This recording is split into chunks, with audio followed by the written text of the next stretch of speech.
Discussion में हमारे साथ स्टूडियोज़ में मौजूद हैं डॉक्टर फातिमा तौफीक जो कि साइकेट्रिस्ट हैं, हमारे साथ मौजूद हैं सनम पठान कॉर्पोरेट ट्रेनर हैं, अमारा नवीद एजुकेशनिस्ट हैं और साथ में ईमान रिफत सईद जो कि कॉर्पोरेट कम्युनिकेशन कंसल्टेंट हैं हमारे साथ मौजूद हैं।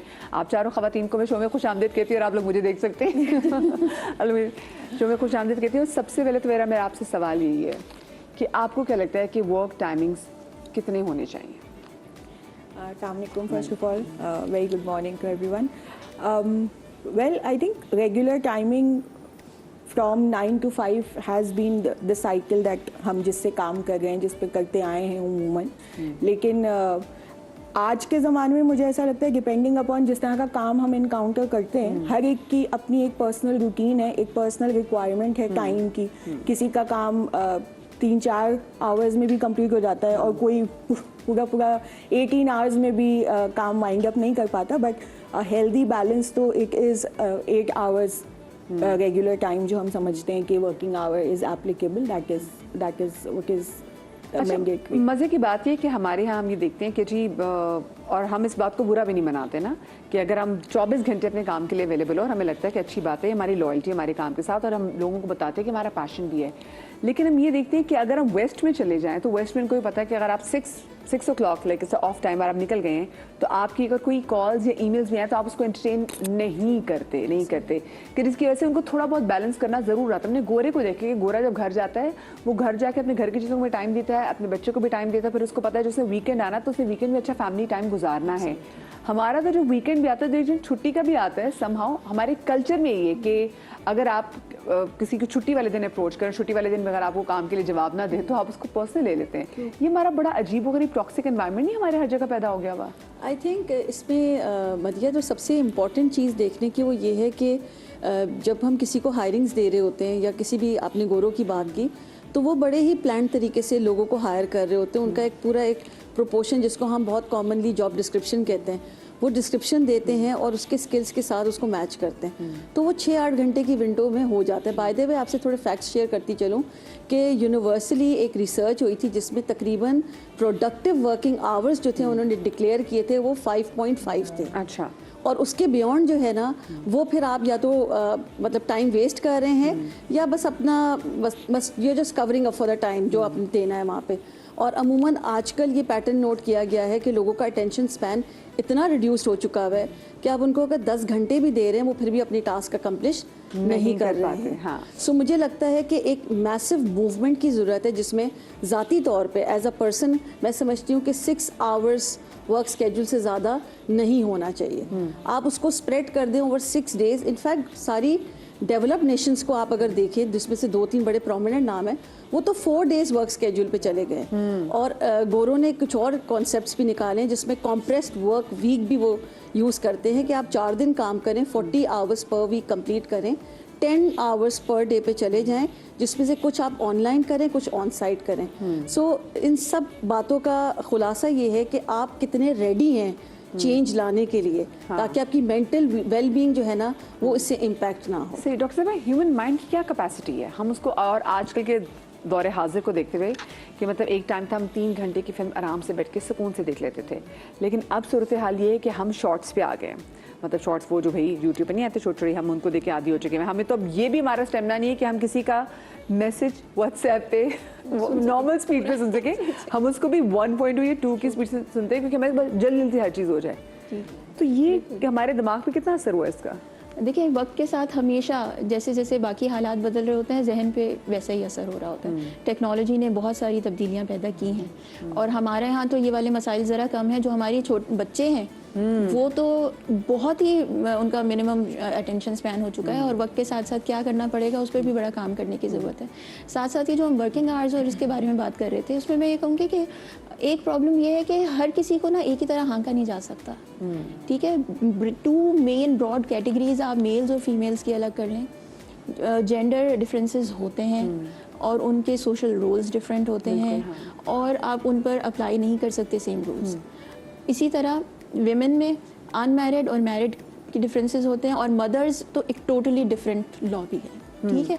तो जब तक बड़े लेवल पर ये वाली आसानियां पैदा नहीं की जाएंगी कि जिसको जैसी ज़रूरत है उसके लिए कोई फ्लेक्सिबिलिटी हो, मतलब फ्लेक्सिबल आवर्स का कोई ऑप्शन हो, ऑनलाइन करने का ऑप्शन हो, तो जब तक आसानियां पैदा नहीं की जाएंगी तो वो बर्नआउट की तरफ ही जाएगा। और अल्टीमेटली जब मदर्स एग्जॉस्टेड होंगी तो बच्चे निगलेक्ट होंगे, और बच्चे निगलेक्ट होंगे आपकी नेशन ख़राब हो जाएगी। अच्छा, हमारे मसला ये भी ना कि अगर हम जेंडर के वाले से बात करें तो अगर बंदा 12 घंटे की नौकरी करके आ रहा है तो उसे कहेंगे भाई बहुत लॉन्ग वर्किंग आवर से बहुत थक गया, फिर इसको सुकून दो, चाय पूछो, खाना दो, आप रेस्ट करें, कमरा बंद, सो जाओ। जो औरत जब काम करके आ रही है ना तो हम भाई तो तुम अपनी मर्जी से काम करे, तो तुमको तो ऐसा उस बेचारी को ना बताना पड़ा होता है कि नहीं मैं बाहर से काम करके आ रही हूँ, और फिर उसको घर की भी जिम्मेदारियां पूरी करनी पड़ी होती हैं। नहीं, ये 3-4 जॉब्स हैं, बिकॉज आप किचन देख रहे हो, that's a full fledge job.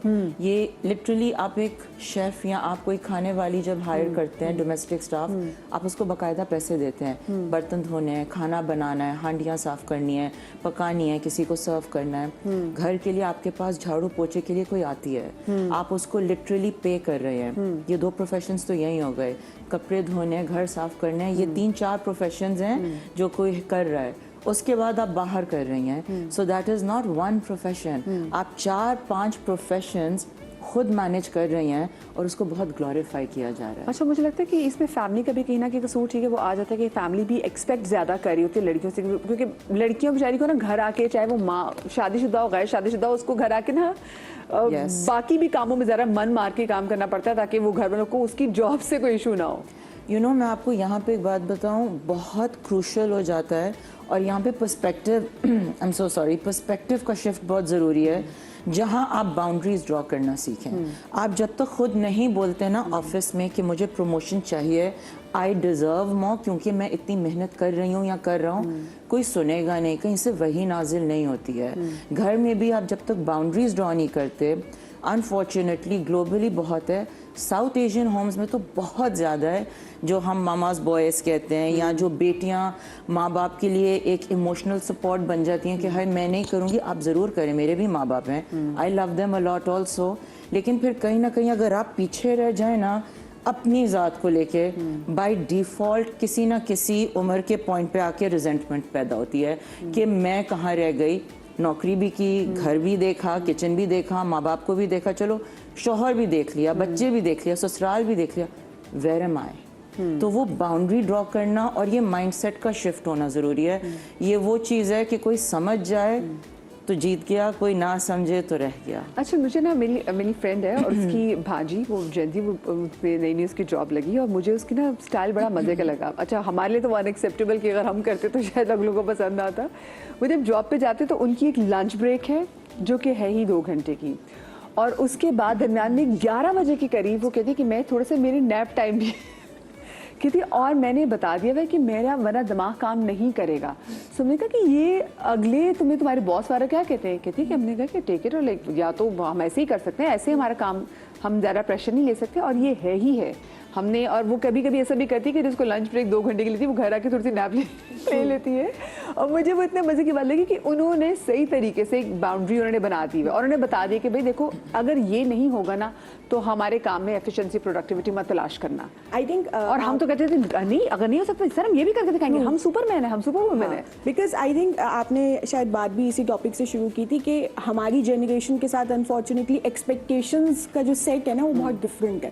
Because शायद हम जिस माहौल में बड़े हुए हैं, जो हमें तरबियत दी गई है, तो उसमें 2-3 कमियां हैं बेसिक। फर्स्ट ऑफ ऑल, आपको हेल्प मांगना सबसे बड़ी बुज़दिली है। आपने जिस दिन कह दिया कि शायद ये मुझसे नहीं हो सकेगा, I think I meet so many people के लिए पाल पोस के से बड़ा कि ये हमारी वो एक तरह से ना जो तरबियत का हिस्सा है। एग्जैक्टली, क्योंकि मैं मेरे colleagues, we regularly have this conversation के वेयर आई से कि तुम बोलती क्यों नहीं हो, या आप बोलते क्यों नहीं है कि दिस इज़ माई लिमिट, मैं नहीं कर सकता या नहीं कर सकती। एंड दे आर लाइक कि मैं अपने आप से ये बात कहने से डर रहा हूँ या डर रही हूँ, आप कह रही हो कि मैं वहाँ जाके बोलूँ, मुझसे एक्सपेक्टेशंस हैं। So when you yourself are ready कि आप पे इतना बोझ डाल दिया जाए और आप इस बात को समझने को तैयार नहीं है कि हर इंसान की कैपेसिटी है राइट हर इंसान की, हर सिचुएशन की एक कैपेसिटी है जिसमें मैक्सिमम आप कर सकते हैं. उसके बाद there comes a line where nobody is able to do anything.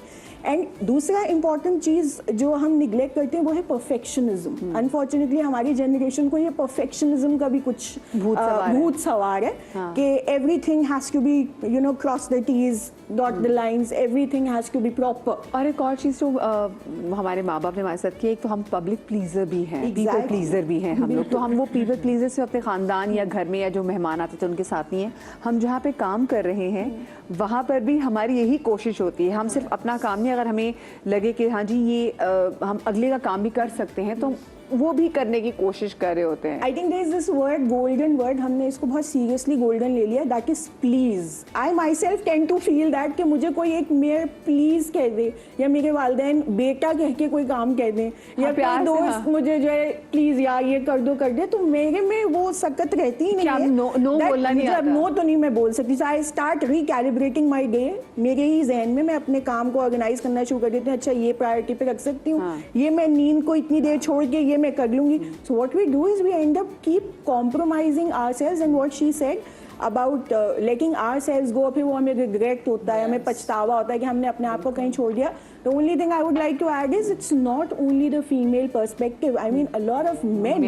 जी बिल्कुल ऐसे बहुत ही है. से हजरात ऐसे हैं जो बहुत स्ट्रगल करें क्योंकि उनका एक फिनोमिना, जैसे इवन डॉक्टर साहब said, we both have genders के डिफरेंट रोल्स हैं, एक्सपेक्टेशंस. ये तो सेम, देखो ये तो ऑफ कोर्स सेम है. जो अभी हमने बात की पीपल प्लीजर की बात भी की, तो वो तो हम, क्योंकि हम ये जनरेशन परवान ही ऐसे चढ़ाएगी. आजकल के तो बच्चे भी जो हैं उनको घर वाले लिटरली कमरों से निकाल के कह रहे थे कि बेटा मेहमानों को सलाम कर लो. बच्चे पूछते हैं हाँ मिलना कि नहीं मिलना बता दें, तो उन्होंने कहा नहीं तुम अंदर ही रहो. तो हमने वो बच्चों के अंदर आदत डालनी हुई. लेकिन ये जो हमें अपने आप से भी शिकायत है कि जो जी सर की जो आदत अक्सर मिलेनियल्स के अंदर है बहुत ज़्यादा, और जैसे प्लीज़ और उनको नो जो है ना वो कहना नहीं आता. तो उसकी वजह से आपको क्या लगता है कि उसने कितनी हमारी मुश्किलात में इजाफा किया और हमारे काम में? देखिए जब आपको कोई कहता है कि प्लीज़ मेरा काम ये कर दो, तो पहले तो आपने ये देखना है कि उसकी आपके साथ रेपो कैसी बिल्ट हुई हुई है. क्योंकि जब आपके साथ किसी की रेपो बिल्ट होती है, you want to go an extra mile to serve those people. लेकिन एक होता है कि आप फोर्सफुली किसी का प्लीज़ एक्सेप्ट करें क्योंकि आपको उसकी डिक्शनरी में हीरो डिक्लेयर होना है. तो सबसे बड़ा नैरेटिव जो अब चेंज करने की ज़रूरत है मदिया, इट इज़ कि you can never be a hero in anybody's dictionary. दो चीज़ें हैं, या तो विक्टिम मेंटालिटी के साथ एग्जिस्ट करेंगे या आप जो है विलन मेंटालिटी के साथ. अभी बात सुनो, जिसके लिए जितना मर्जी भी करें ना, आपको एप्रिसिएशन कहीं से नहीं मिलेगी, एक्नॉलेजमेंट कहीं से भी नहीं मिलनी है. सो आपको एट द एंड ये सोचते हैं कि how I want to see my future. क्या मैं फ्यूचर में बर्न आउट असाइलम में थेरेपिस्ट के पास बैठी हुई हूँ, या फिर मैं एक्सेप्ट कर रही हूँ ठीक है मैं हर किसी की डिक्शनरी में या स्टोरी में नहीं रह सकती हीरो, मैं विक्टिम भी रहूंगी और मैं विलन भी रहूंगी. मैं इसको ना कंटिन्यू करूंगी. साथ में हम आते साथ में जब ब्रेक से वापस आएंगे तो हम आपको बता भी देंगे कि ऐसे कौन कौन से पॉइंट्स हैं कि जिसको आपको पता चलेगा कि हाँ भाई आप बेसिकली वर्क बर्नआउट का शिकार हो रहे हैं.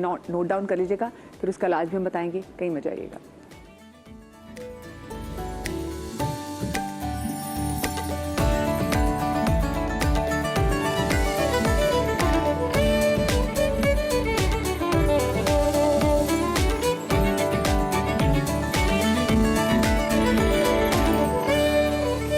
जी जनाब, welcome back after the break.